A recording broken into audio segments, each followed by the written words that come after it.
Graça e paz a todos. Aqui fala Dercilene Vasconcelos e venho compartilhar com vocês uma palavra que o Senhor colocou no meu coração para nós estarmos refletindo juntos. Antes de mais nada, peço que você já curta esse vídeo, que você deixe, o seu contributo para que esse canal continue transmitindo a palavra, que esse canal continue levando a palavra do Senhor a quem precise ouvir, a quem queira ouvir, não é? Então curte já esse vídeo e vamos para a mensagem que o Senhor colocou em meu coração. Está lá em Neemias, no capítulo 2. Eu vou ler a partir do versículo 2. E o rei me disse: Por que está triste o teu rosto, pois não estás doente? Não é isto senão tristeza de coração. Então temi sobremaneira. E disse ao rei: Viva o rei para sempre. Como não estaria triste o meu rosto, estando a cidade, lugar dos sepulcros de meus pais assolada, e tendo sido consumidas as tuas portas a fogo? E o rei me disse: Que me pedes agora? Então orei ao Deus dos céus, e disse ao rei: Se é do agrado do rei, e se o teu servo é aceito em tua presença, peço que me envies ajudar a cidade dos sepulcros de meu pai, para que eu a reedifique. Então, aqui contextualizando um pouco a história, o povo foi levado cativo, para a Babilônia, e a cidade foi destruída. Nessa altura, Neemias estava servindo ao rei, não sabia o que tinha se passado, em Jerusalém, e perguntou para uns que vieram de lá, então, como é que está a cidade. Eles disseram: olha, o povo que lá ficou está vivendo em grande miséria, e os muros foram derribados e as portas foram queimadas. Isso entristeceu muito Neemias, e ele orou, ele jejuou, ele clamou ao Senhor por perdão, clamou ao Senhor por algo, por uma solução. E nessa passagem, Deus, o rei percebeu que ele estava muito triste, porque ele nunca tinha estado à frente do rei triste, ele sempre esteve alegre. E o rei percebeu-se, e ele nessa altura pediu autorização para ir reconstruir os muros de Jerusalém, não é? O que essa palavra tem a ver com a nossa vida? Estamos numa fase, estamos aqui agora no mês de novembro, fim de mês de novembro, início de dezembro, Eu vou contextualizar bem, início de 2000, porque é uma palavra sem tempo, mas que nessa altura do ano, no fim do ano, há muita pressão sobre o que você realizou, o que você vai fazer no ano que vem, quais são as suas metas, quais são os seus objetivos, não é? E a nossa própria pressão de achar que o ano termina em dezembro, que há nós somos assim, O ano começa em janeiro, termina em dezembro, tudo tem um começo e fim. Isso é com algum objetivo que Deus colocou isso também em nosso coração, para que nós saibamos iniciar ciclos e encerrar ciclos da nossa vida. Isso é importante. E Deus, o que fala a palavra de Deus para nós, de Gênesis e Apocalipse? Fala sobre salvação, fala sobre buscar o Senhor.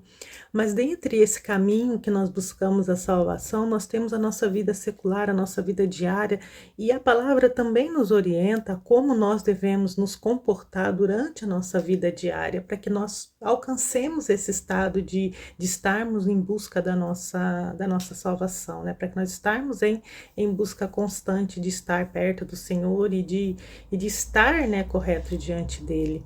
Então, a palavra que o Senhor colocou para nós estarmos refletindo está justamente em Neemias, porque o Neemias tem muita coisa a nos ensinar acerca de iniciar ciclos, encerrar ciclos, acerca de propósitos. Por quê?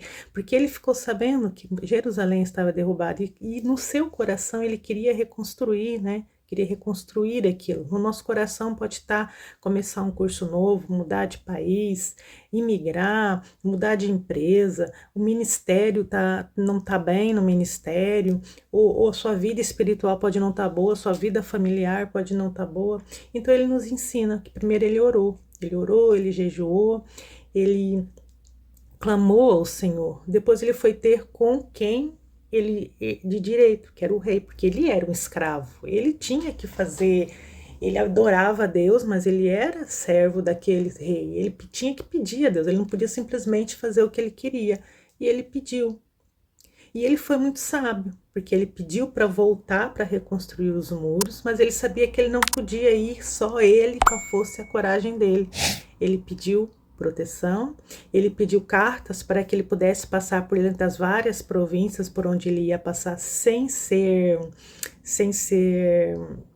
é, sem ser chamado de, para não ser impedido de passar pelas províncias. E ele também pediu carta para que ele fosse buscar lenha, buscar provisão para construir aquele muro. Ele foi muito sábio. E na nossa vida nós também temos que ser assim.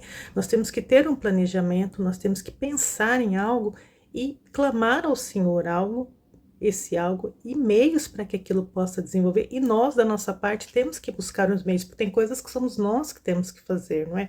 Se eu vou fazer uma faculdade, eu tenho que me preparar financeiramente para aquele estudo, para comprar os materiais, para comprar alimentação, para sair do trabalho e ir para lá. Eu preciso ter isso organizado, não só em casa, falar com a esposa, com os filhos ou com os pais, mas também ter organizado comigo financeiramente para que aquilo possa acontecer.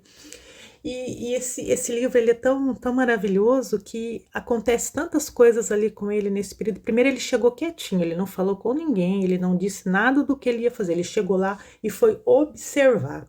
Ele observou tudo o que precisava ser feito. E depois que ele observou, ele foi lá e comentou com as pessoas líderes locais, né, de Israel, porque apesar de serem cativos, eles ainda tinham ali liderança local, né? E fora os reis ali dos povos próximos, né? Então, aí depois é que ele comunicou o intento dele. E nesse primeiro momento, o que aconteceu com quem estava de fora? Primeiro zombaram dele. Ah, esse povo fraco de Israel, vou construir um muro.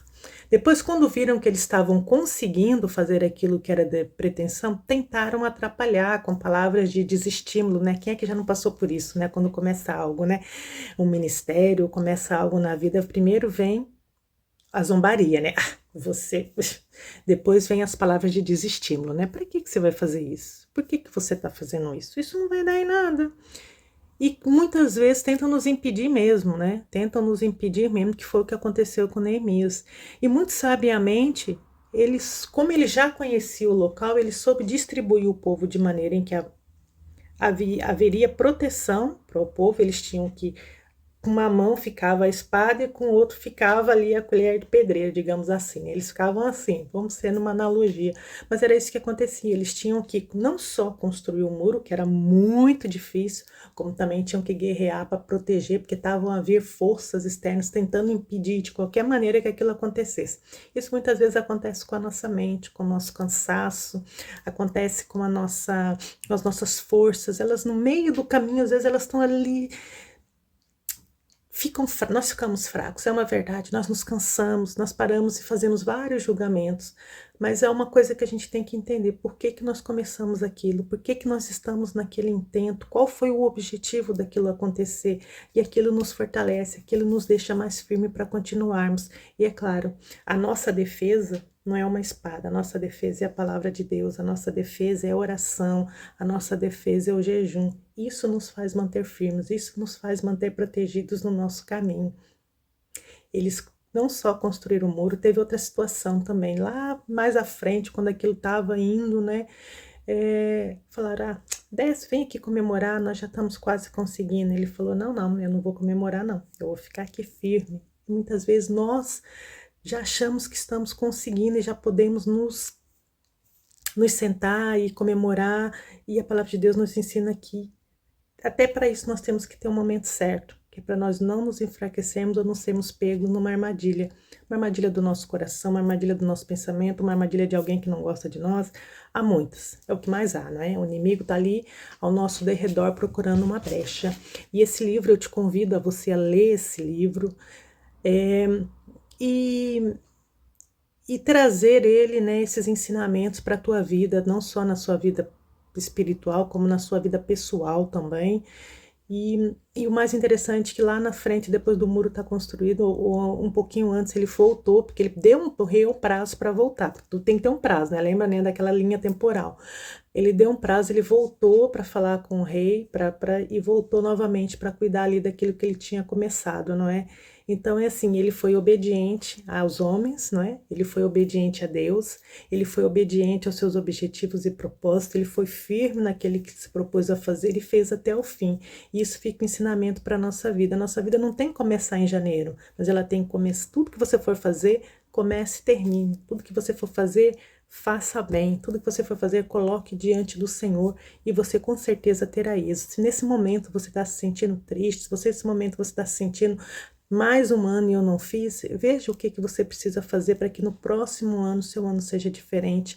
Ore ao Senhor, jejue, clame, leia a palavra, que ela vai te dar orientação para você seguir em frente, firme, feliz e no propósito que Deus tem para a sua vida, amém?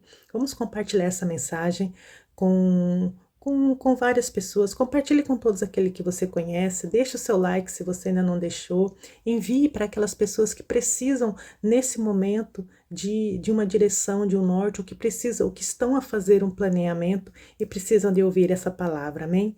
Um abraço a todos, estejam todos na presença do Senhor sempre, graça e paz.